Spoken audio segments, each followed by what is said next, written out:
राधे राधे। श्री हरिदास श्री कुंज बिहारी। कैसे हैं आप सभी लोग? आई होप कान्हा जी की कृपा से आप सभी लोग अच्छे होंगे और स्वस्थ होंगे। माघ मास महत्यम कथा अध्याय 29।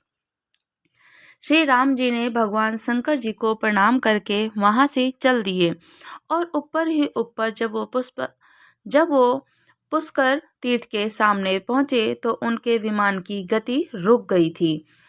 अब वह आगे नहीं बढ़ पाता था। तब राम जी ने कहा कि सुग्रीव, इस निराधार आकाश में स्थित होकर यह विमान कैसे आबद्ध हो गया है? इसका कुछ कारण अवश्य होगा। तुम नीचे जाकर पता लगाओ। रघुनाथ जी के आज्ञा के अनुसार सुग्रीव विमान से उतरकर जब पृथ्वी पर आए तो क्या देखते हैं कि देवताओं, सिद्धों, ब्रह्म ऋषियों के समुदाय के साथ चारों वेदों से युक्त भगवान ब्रह्मा जी विराजमान हैं। ये देखकर वे विमान पर जाकर राम जी से बोले, भगवान, यहाँ समस्त लोगों के पितामह ब्रह्मा जी लोकपालों का, वसुओं का, आदित्यों का मेरुदंड के साथ विराजमान हैं, इसलिए पुष्पक विमान उन्हें उल्लांघन कर नहीं जा रहा है। तब महाराज रामचंद्र जी ने स्वर्ण विभूषित पुष्पक विमान से उतरे हुए देवी गायत्री के साथ बैठे हुए भगवान ब्रह्मा जी को साष्टांग प्रणाम किया। इसके बाद वे प्रणत भाव से उनकी स्तुति करते और बोलते हैं कि राम जी ने कहा कि हे प्रजापतियों और देवताओं से पूजित लोककर्ता ब्रह्मा जी को मैं नमस्कार करता हूँ। समस्त देवताओं, लोक और प्रजाओं के स्वामी जगदीश्वर को मैं प्रणाम करता हूँ। हे देवेश्वर, आपको नमस्कार करता हूँ। देवता और असुर दोनों ही आपकी वंदना करते हैं। आप भूत, भविष्य और वर्तमान तीनों कालों के स्वामी हैं। आप ही संहारकारी रुद्र हैं। आपके नेत्र भूरे रंग के हैं। आप ही बालक और आप ही वृद्ध हैं। गले में नीला चिन्ह धारण करने वाले महादेव जी, लंबे उदर वाले गणेश जी भी आपके ही स्वरूप हैं। वेदों के कर्ता, नित्य पशुपति, जीवों के स्वामी, अविनाशी, हाथों में कुश धारण करने वाले, हंस से चिन्हित ध्वजा वाले, भक्तों का रक्षक करने वाले शंकर, विष्णु, जटाधारी, मुंडित, शिखाधारी और दंड धारण करने वाले महान यशस्वी, भूतों के ईश्वर, देवताओं के अधिपति, सबके आत्मा, आपको सबको उत्पन्न करने वाले, सर्वव्यापक, आप सबका संहार करने वाले, सृष्टि के कर्ता, जगत गुरु, अविकारी, कमंडल धारण करने वाले देवता, आप ही मृत्यु और अमृत स्वरूप का परियात्र, पर्वत रूप उत्तम व्रत का पालन करने वाले, ब्रह्मचारी, व्रतधारी, हृदय गुहा में निवास करने वाले, उत्तम कमल धारण करने वाले, अमर, दर्शनीय, बाल सूर्य के समान अरुण कांति वाले, कमल पर आवास करने वाले और ऐश्वर्य से परिपूर्ण, सावित्री के पति और दानवों को वर देने वाले, विष्णु से वरदान प्राप्त करने वाले, कर्मकर्ता, पापहारी, हाथ में अभय मुद्रा धारण करने वाले, अग्नि रूप मुख वाले और ध्वजा धारण करने वाले, देवों के देव, चारों दिशाओं के अधिपति, आनंद रूप वेदों की सृष्टि करने वाले, धार्मिक, चारों पुरुषों के स्वामी, वानप्रस्थ वनवासी, आश्रमों के द्वारा पूजित, जगत को धारण करने वाले, कर्ता पुरुष, शाश्वत, ध्रुव, धर्माक्ष, विरूपाक्ष, मनुष्य के गंतव्य मार्ग, भूतवान और साम यजु तीनों, ऋग्वेद, सामवेद, यजुर्वेद तीनों वेदों के धारण करने वाले, अनेक रूपों के, हजारों सूर्य के समान तेजस्वी, अज्ञानियों को, दानव को मोह और बंधन में डालने वाले, देवताओं के भी आराध्य देवता, बढ़े चढ़े कमल से चन्नित जटा धारण करने वाले, हे धनुधर, भीम रूप और धर्म के लिए पराक्रम करने वाले, आपको मेरा प्रणाम है। ब्रह्मवेताओं में श्रेष्ठ ब्रह्मा जी की जब इस प्रकार स्तुति की गई, तब से विनती भाव से खड़े हुए श्री राम जी ने हाथ पकड़कर बोले कि हे रघुनंदन, साक्षात विष्णु हैं। आप तो साक्षात विष्णु हैं। देवता का कार्य करने के लिए इस पृथ्वी पर मनुष्य रूप धारण करके आप अवतीर्ण हुए हैं। आप देवताओं का संपूर्ण कार्य कर चुके हैं। अब गंगा जी के दक्षिण किनारे श्री वामन जी की मूर्ति प्रतिमा को स्थापित करके आप अयोध्यापुरी को लौट जाइए। वहां से परम धाम को सिधारिए। ब्रह्मा जी से आज्ञा पाकर श्री राम जी ने उन्हें प्रणाम किया और पुष्पक विमान पर चढ़कर वहां से मथुरापुरी की ओर यात्रा करी। वहां पुत्र और स्त्री सहित शत्रुघ्न जी से मिलकर श्री राम जी ने भरत और सुग्रीव के साथ बहुत संतुष्ट हुए। शत्रुघ्न ने भी अपने भाइयों के उपस्थित देख उनके चरणों में मस्तक नवाकर प्रणाम किया। उनके पांचों अंग, हाथ हाथ दोनों घुटने, पैर, मस्तक धरती का स्पर्श करने लगे थे। श्री राम जी ने भाइयों को उठाकर छाती से लगाया। उसके बाद भरत और सुग्रीव भी शत्रुघ्न से मिले। तब राम जी ने आसन पर विराजमान हुए शत्रुघ्न से फुर्ती से अर्घ निवेदन किया। तब सेना मंत्री 8 अंगों से युक्त अपने राज्य को उनके चरणों में अर्पित कर दिया। राम जी के आगमन का समाचार सुनकर समस्त मथुरावासी, जिनमें ब्राह्मणों की संख्या अधिक थी, उनके दर्शन के लिए आए। भगवान समस्त सचिवों के, वेदों के विद्वान और ब्राह्मणों से बातचीत करके 5 दिन मथुरा में रहकर वहां से जाने का विचार किया। उस समय श्री राम जी ने अत्यंत प्रसन्न होकर शत्रुघ्न जी से कहा कि तुमने जो कुछ मुझे अर्पण किया है वह सब मैंने तुम्हें वापस दिया। अब मथुरा के राज्य पर अपने दोनों पुत्रों का अभिषेक करो। ऐसा कहकर भगवान श्री राम जी वहां से चल दिए और दोपहर होते होते गंगा जी के तट पर महोदय तीर्थ पर जहाँ पहुंचे, वह भगवान वामन जी को स्थापित करके ब्राह्मणों और भावी राजाओं से बोले कि ये मैंने धर्म का सेतु बनाया है, जो ऐश्वर्य और कल्याण की वृद्धि करने वाला है। समय के अनुसार इसका पालन करते रहना चाहिए, किसी प्रकार इसका उल्लंघन करना उचित नहीं है। इसके बाद भगवान श्री राम जी वानर राज सुग्रीव को किष्किंधा भेजकर अयोध्या लौट आए और पुष्पक विमान से बोले कि अब तुम्हें यहाँ आने की आवश्यकता नहीं होगी। जहाँ धन के स्वामी कुबेर हैं वहीं रहना। श्री राम जी ने संपूर्ण कार्यों से निवृत्त हो गए थे। अब उन्होंने अपने लिए कोई कर्तव्य शेष नहीं समझा। इस प्रकार मैंने श्री राम जी की कथा के प्रसंग में भगवान वामन जी के प्राकट्य की कथा और वार्ता कह दी है तुमसे।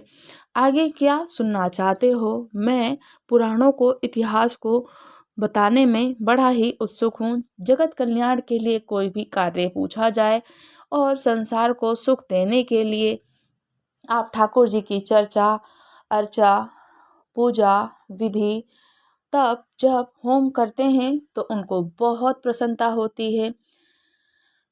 भगवान, आपने राम जी की महिमा का बहुत सुंदर वर्णन किया। अब पुनः उन्हीं भगवान विष्णु जी के महात्म्य का मैं प्रतिपादन भी करना चाहूँगा और उनकी नाभि से वह स्वर्णमय कमल कैसे उत्पन्न हुआ, प्राचीन काल में वैष्णवी सृष्टि कमल के भीतर कैसे हुई। धर्मात्मन, मैं श्रद्धा पूर्वक सुनने के लिए बैठा हूँ। मैं आपसे श्रवणों को और पुराणों को श्रवण करना चाहता हूँ।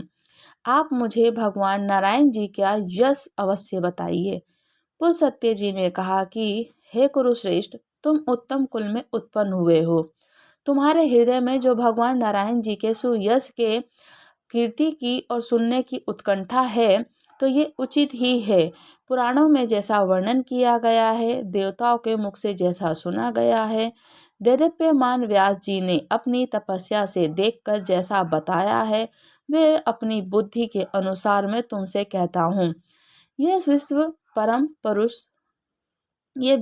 पुरुष श्री नारायण जी का ही स्वरूप है।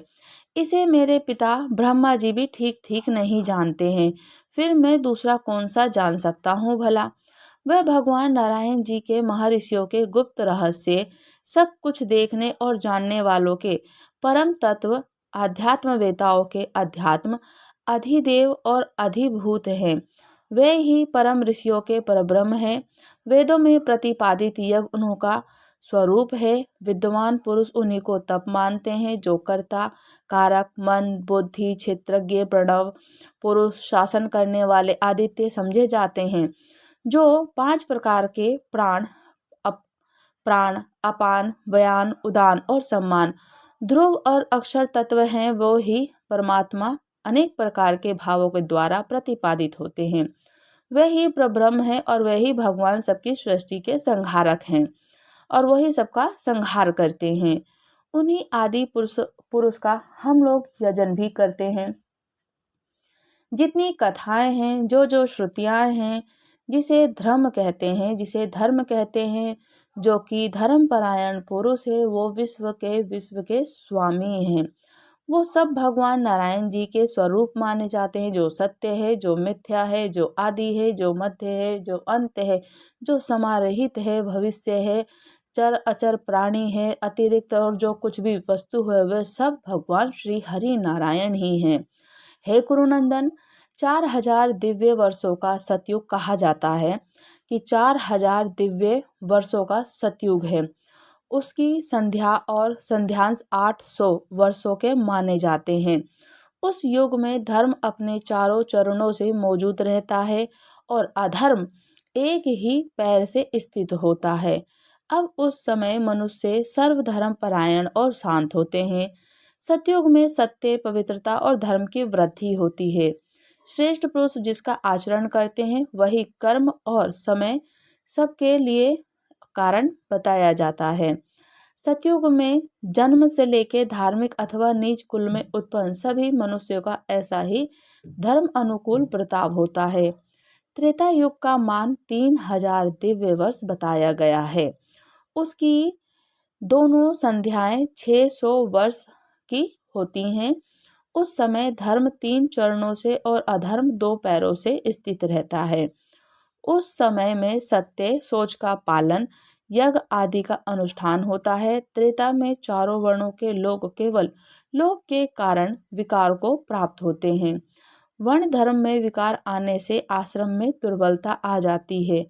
ये त्रेता युग की देव निर्मित विचित्र गति है।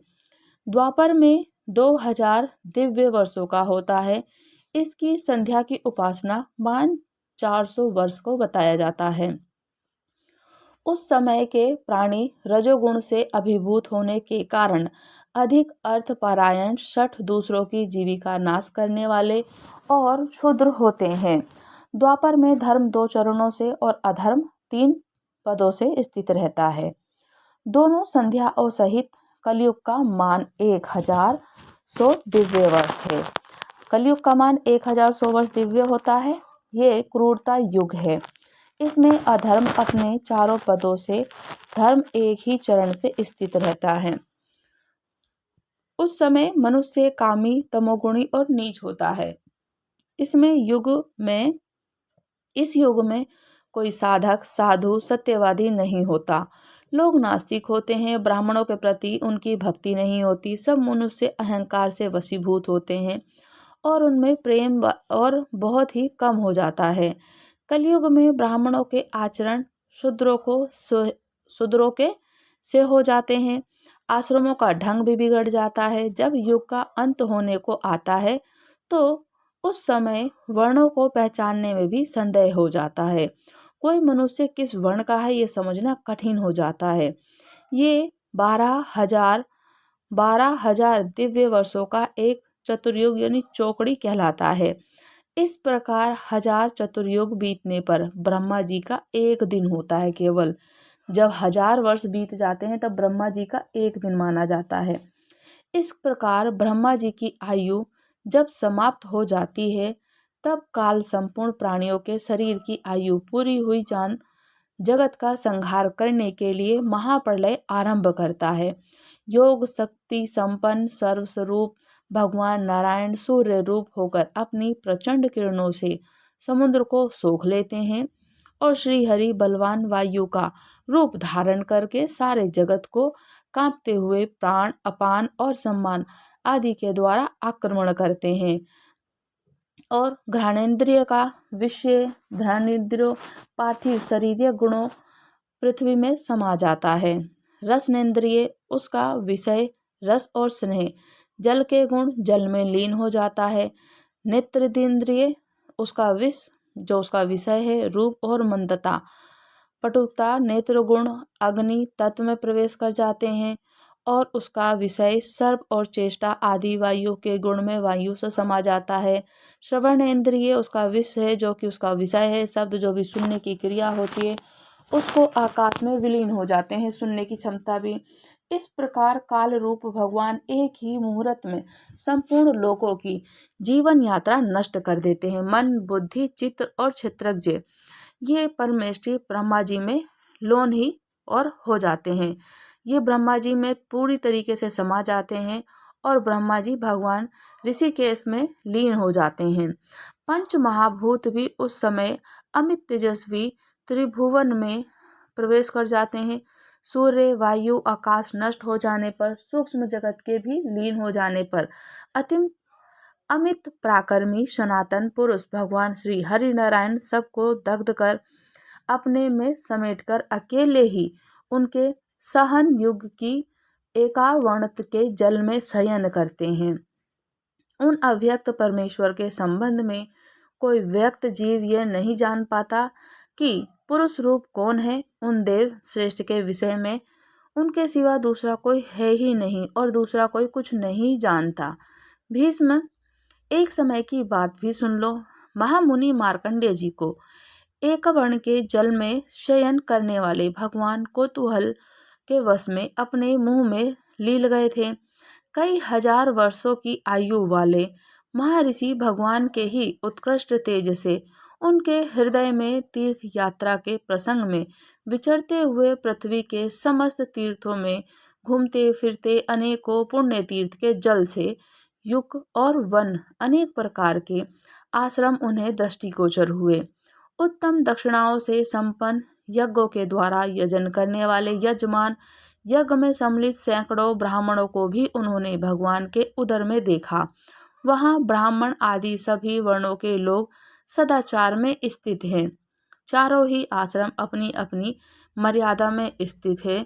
इस प्रकार भगवान जी के उदर में समूची पृथ्वी विचरते हुए बुद्धिमान मार्कंडेय जी को 100 वर्षों तक कुछ अधिक ही बीत गया था और वे किसी समय भगवान जी के मुख से बाहर निकले तो उस समय भी सब और एक वर्ण जल ही दिखाई दे रहा था। समस्त दिशाएं कोहरे से आच्छादित थीं, जगत संपूर्ण प्राणियों से रहित था। ऐसी अवस्था में मार्कंडेय जी ने देखा कि एक बरगद की शाखा पर एक छोटा सा बालक सो रहा है। ये देखकर मुनि को बड़ा ही आश्चर्य हुआ। मार्कंडेय जी उस बालक को वृतांत जानने के लिए उत्सुक हो गए। उनके मन में यह संदेह हुआ कि मैंने कभी इसे देखा नहीं है। ये सोचकर वह उस पूर्व परिचित बालक को देखने के लिए आगे बढ़े। उस समय उनके नेत्र भय से कातर हो रहे थे। उन्हें आते देख बाल रूपधारी भगवान ने कहा कि मार्कंडेय, तुम्हारा स्वागत है, तुम डरो मत, मेरे पास चले आओ। मार्कंडेय जी बोले कि ये कौन है मेरा जो तिरस्कार करता हुआ मेरा नाम लेकर मुझे पुकार रहा है। भगवान ने कहा, बेटा, मैं तुम्हारा पितामह, आयु प्रदान करने वाला पुराण पुरुष हूँ। मेरे पास तुम क्यों नहीं आते? तुम्हारे पिता अंगिरा से मुनि के पूर्व काल में पुत्र की कामना से तीव्र तपस्या करके मेरी ही आराधना करी थी। तब मैंने उन अमित तेजस्वी महर्षि को तुम्हारे जैसा तेजस्वी पुत्र होने का सच्चा वरदान दिया था।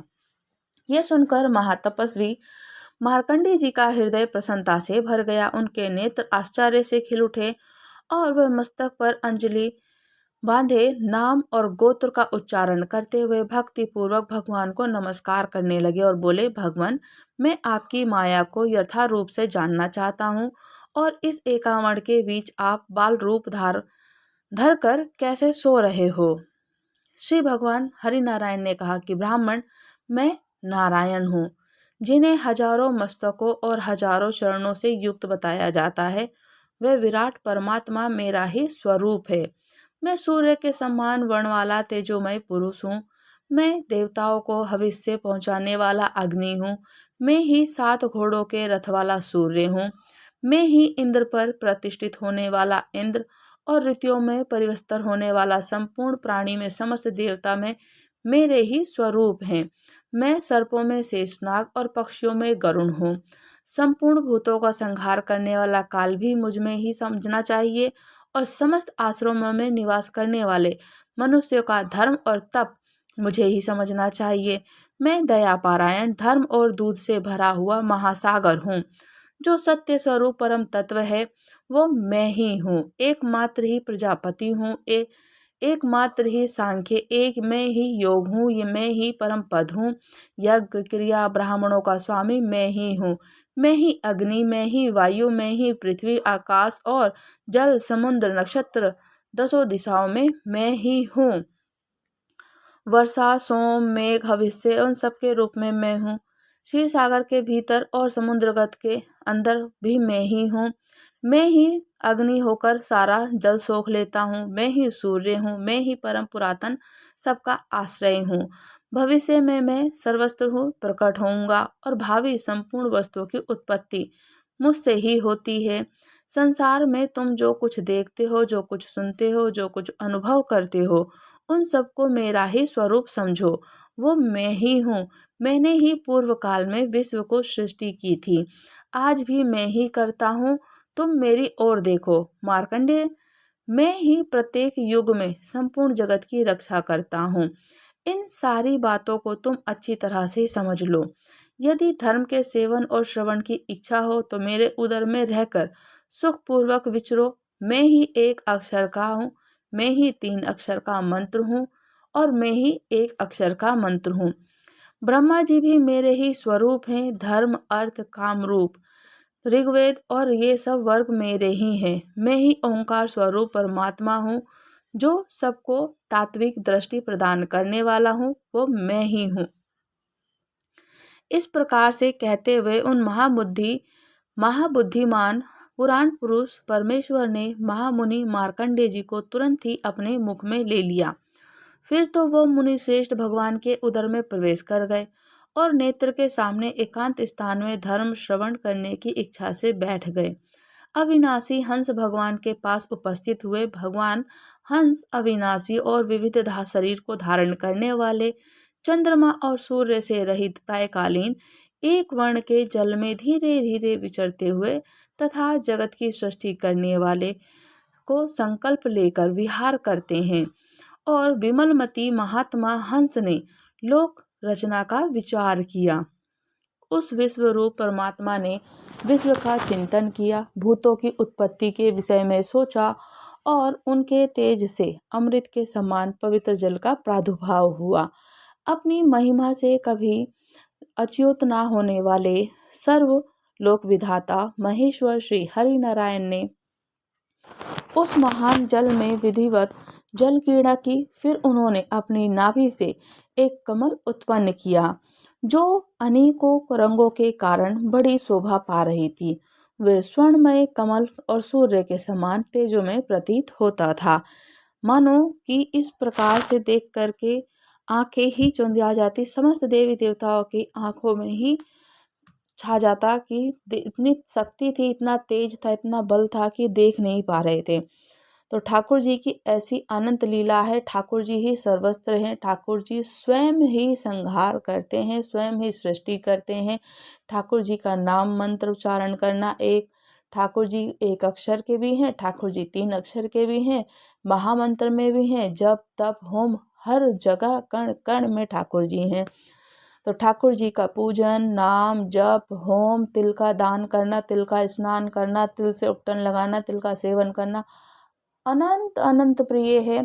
प्रयागराज में माघ का मेला चल रहा है। माघ के मेले में स्नान करना, अन्यथा माघ के मेले में स्नान नहीं कर सकते। आपके पास में जो भी घर के पास में नदी तालाब गंगा जी बावड़ी जो भी हो, आप वहाँ स्नान करें। घर में गंगा जल डालकर स्नान करें और अपने सभी बंधु बांधवों के साथ मिलकर के ठाकुर जी का नाम भजन कीर्तन यजन तप कीजिए, उनका अग्निहोत्र कीजिए। अग्नि में आप जो भी हवन करते हैं, कपूर तिल जरूर उनको श्रवण कराना चाहिए, कथा को श्रवण करना चाहिए, सुनाना चाहिए, सुनना चाहिए, किसी को बताना चाहिए। ठाकुर जी की अनंत कृपा बनी रहती है और ठाकुर जी को बहुत प्रिय हैं।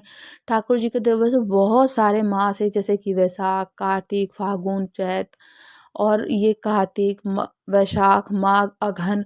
ठाकुर जी का हर स्नान बहुत प्रिय है और अनंत अनंत पुण्य फल की प्राप्ति देने वाला है।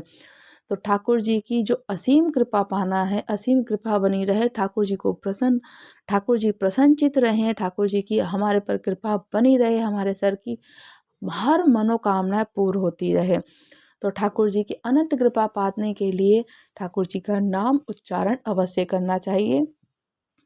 सतयुग, त्रेता और द्वापर में हजारों हजारों युगों तक ना जप करना पड़ता था, समाधि लेते थे, हवन करते थे, तब जाकर ठाकुर जी के हजारों वर्षों के बाद कहीं जाकर ठाकुर जी के दर्शन होते थे।